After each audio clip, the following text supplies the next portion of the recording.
Identificación de las técnicas y manejo del hemograma. El objetivo general es identificar las técnicas y procedimientos aplicables en la realización de un hemograma. Los objetivos específicos, de acuerdo con cada materia, son identificar los compuestos orgánicos de la sangre, dibujar su fórmula orgánica, identificar las características biofísicas de las células sanguíneas, establecer variables cuantitativas de los diferentes tipos de células sanguíneas a través de técnicas correspondientes, identificar técnicas de extracción de muestras sanguíneas, proteificación y tinción para la lectura de células sanguíneas en el hemograma, identificar la fisiología de las células sanguíneas y realizar un POE, procedimiento operativo estándar de los diferentes parámetros a realizar. Justificación.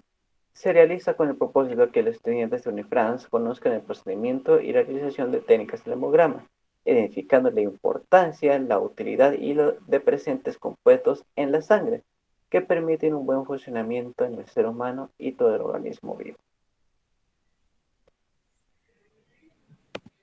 ¿Para qué es un hemograma?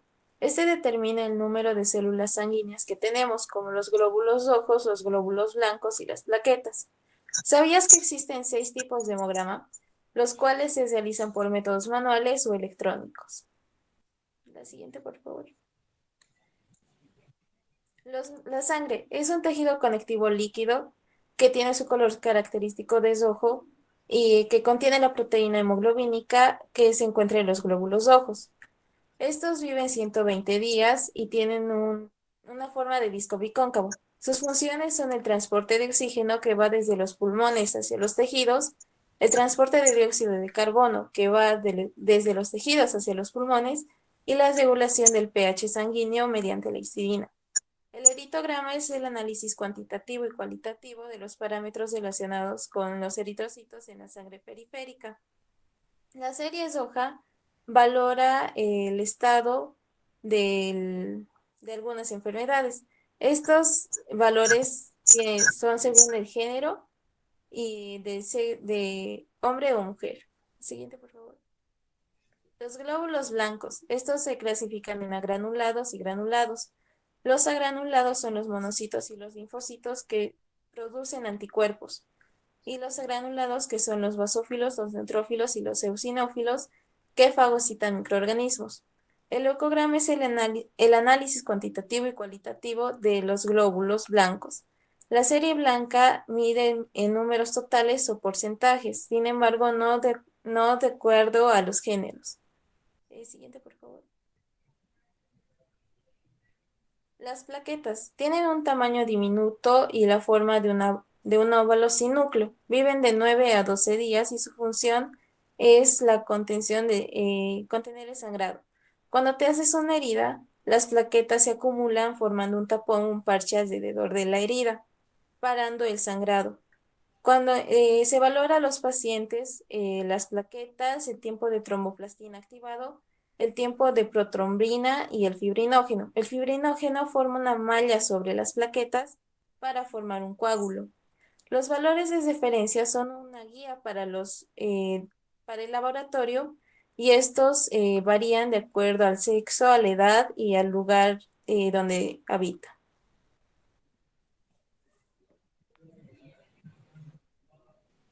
Tipos de sangre. La sangre es igual en todo el mundo, pero marcadores en la superficie de los glóbulos rojos, llamados A y B, hacen distintos tipos de sangre. Tenemos sangre A, sangre B, sangre AB que tiene ambos marcadores y sangre O que no tiene ningún marcador. Además de esto tenemos el factor RH con el símbolo positivo marcando su presencia y el símbolo negativo su ausencia. La importancia del tipo de sangre se ubica en las transfusiones de esta, pues un tipo A nunca aceptaría B y viceversa. Prueba del hemograma. Primero se extrae la sangre a través de una jeringa de la vena. Realiza un frotis con dos placas de vidrio. Se realiza una fijación, luego una tinción y tecnología de medición que utiliza anadores del hemograma. La citometría de flujo es una utilización del láser para proyectar una imagen y poder realizar conteo. La difracción de láser es la utilización de luces y láseres para proyectar una imagen sobre un espejo y poder realizar conteo. Y la independencia eléctrica era la utilización de un tubo y electricidad para aumentar el tamaño de los glóbulos rojos y se puede realizar un conteo.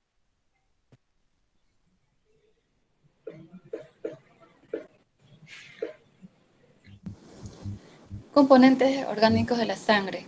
Están las proteínas, los factores de coagulación, los glúcidos y los compuestos nitrogenados. Entre eso está la urea y la creatinina. La prealbúmina, siguiente por favor. La prealbúmina y proteína de retinol. La proteína está originada por el hígado, lo que se va a liberar por la sangre. También se encarga del transporte de la hormona tiroidea y se utiliza como un marcador del estado nutricional para encontrar y diagnosticar el mal estado de nutrición.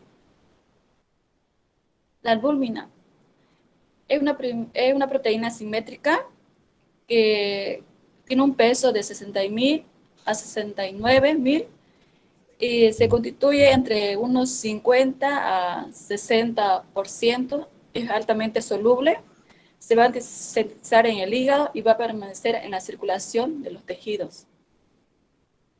La glucoproteína es la primera que se aisló en el cuerpo humano, contiene un gran grupo de carbohidratos y se confiere una carga negativa altamente soluble. En la parte de la alfa-antigripina, el 90% está sintetizada por el hígado y va a ir saliendo en la circulación. Está formada por 394 aminoácidos, 100 alelos. Está codificada por un gen llamado inhibidor de la proteína. Está presente en la sangre humana con un porcentaje de 1.5 a 3.5 gramos por litro. Eso sería.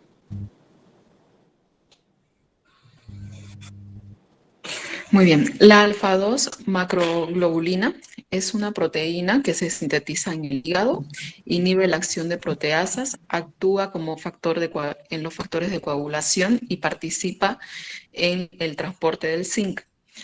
Y es codificada en el cromosoma 12 y se mide para comprobar el daño renal.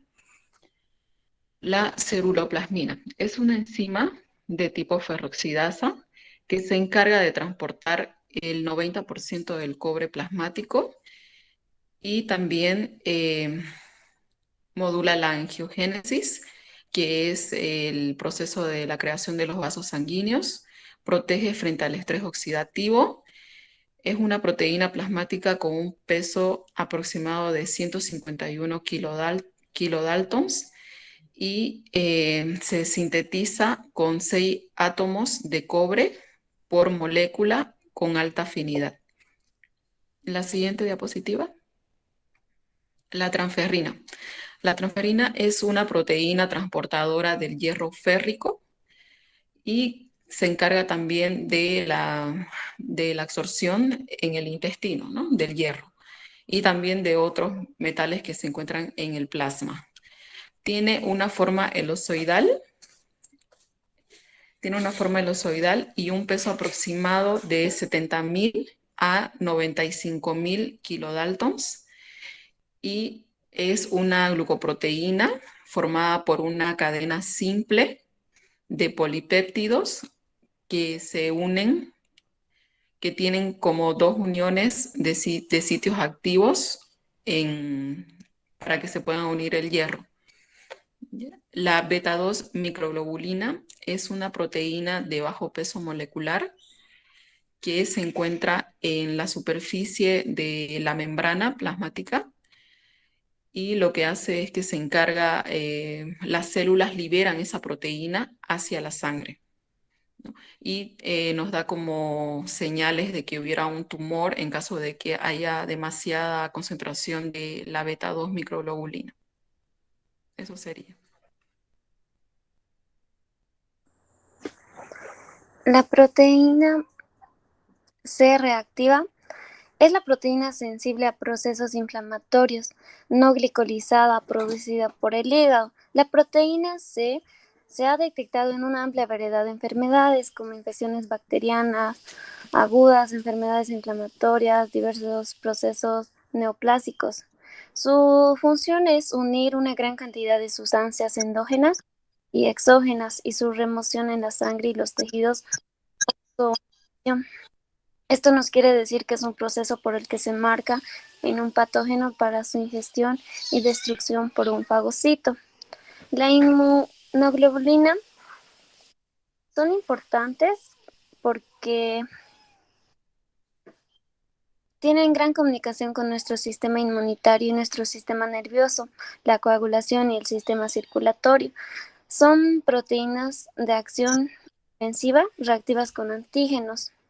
Reacciona esto frente a bacterias, hongos, capas, animales o células cancerosas. Siguiente página, por favor.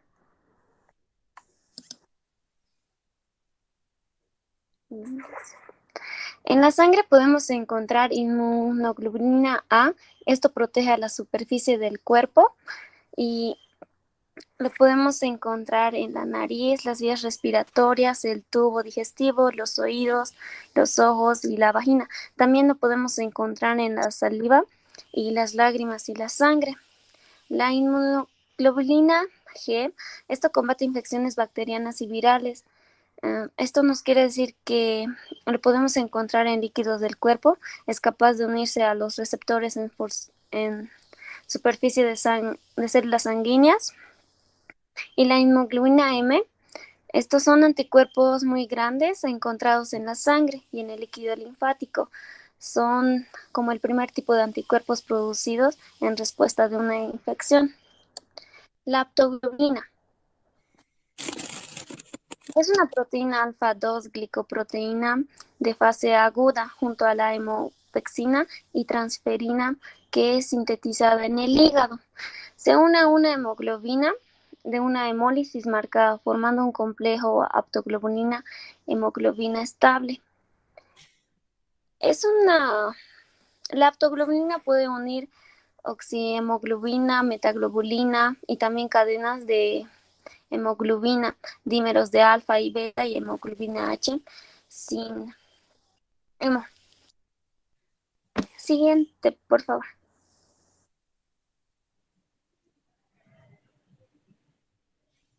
Los niveles de aptoglobulina se encuentran disminuidos en anemias hemolíticas, mononucleídos, infecciosas y en hemorragias tisulares.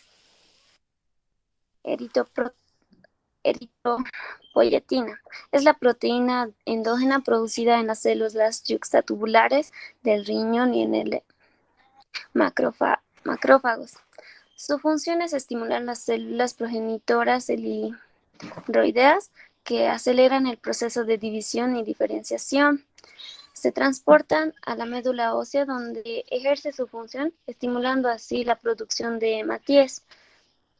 La mayor parte de esta hormona se produce en el riñón como respuesta de una anoxión de un 10 a 15% en el hígado.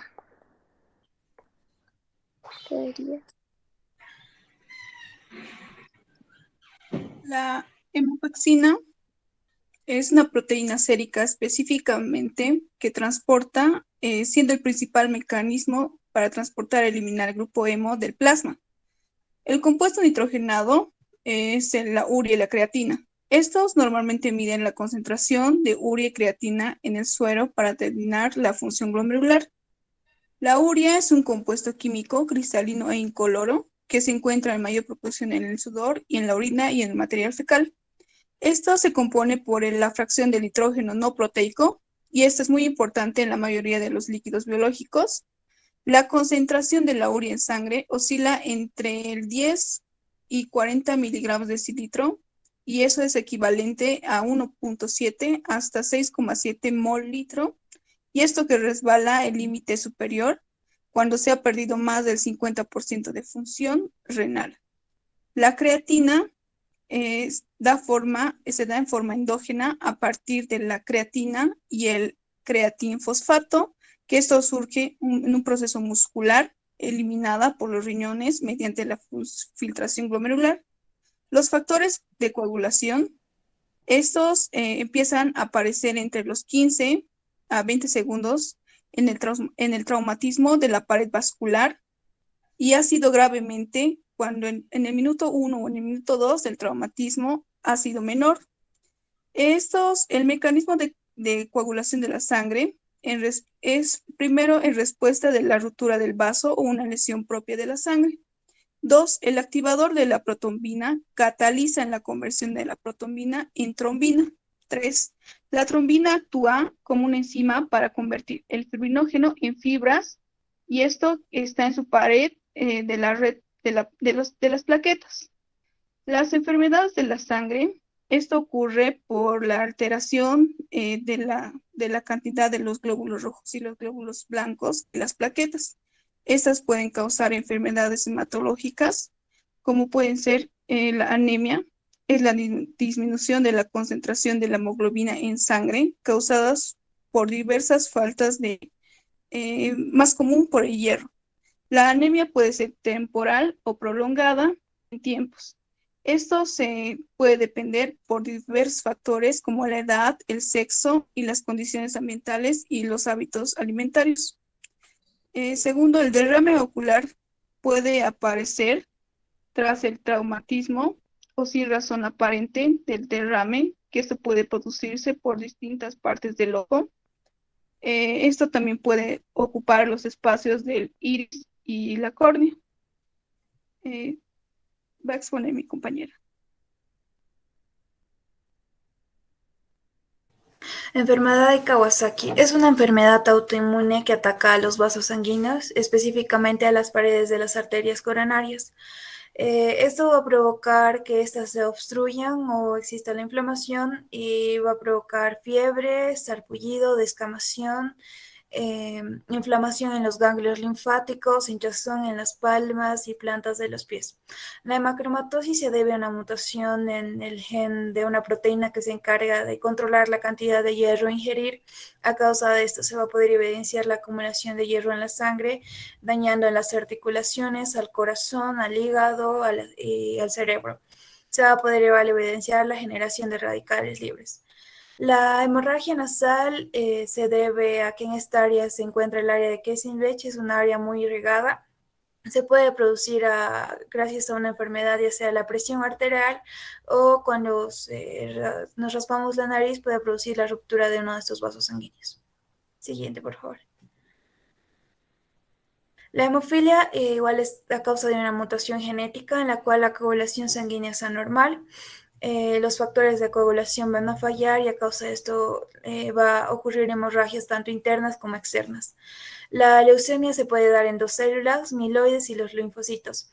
Va a existir una excesiva producción de estos glóbulos o de estas células sanguíneas, y lo que va a provocar es que van a haber más cantidad de células cancerosas que buenas, afectando al cerebro, al hígado, al páncreas y causando anemia. Siguiente, por favor. El mielema múltiple igual es un tipo de cáncer que afecta específicamente a las células plasmáticas de la médula ósea, convirtiéndolas en células de mielema múltiple. Esto va a dar a la producción de un componente monoclonal, que es una célula madre con una célula tumoral, que es específicamente creada para la destrucción de este tipo de células cancerosas. La policitemia y la policitemia primaria y la policitemia secundaria. La primaria existe una producción excesiva de glóbulos rojos, glóbulos blancos y plaquetas. Y la secundaria es cuando existe una producción excesiva de glóbulos rojos, produciendo que exista más probabilidad de la formación de coágulos sanguíneos. Siguiente, por favor. La trombocitopenia inmune primaria es una enfermedad autoinmune en la cual se ataca las plaquetas. De esta manera va a haber una coagulación anormal de la sangre. La talasemia existe una nula o escasa producción de una o más cadenas de hemoglobina. En consecuencia, los glóbulos rojos se van a destruir rápidamente porque no van a cumplir sus funciones adecuadas y va a haber anemia hemolítica. La trombosis venosa ocurre en la parte inferior de nuestro cuerpo, que serían las piernas. Va a haber una coagulación sanguínea por falla de los procoagulantes y en esta zona además la sangre ya está desoxigenada o poco oxigenada y tiene sustancias ya tóxicas o sustancias de desecho. Siguiente, por favor. Para nuestras conclusiones, en este proyecto hemos logrado evidenciar que hemos aprendido técnicas acerca del hemograma, cómo realizar las fórmulas químicas, las características biofísicas. Hemos podido igual aprender cómo se hacen frotis, una fijación y una tinción, adquiriendo más conocimiento. Gracias.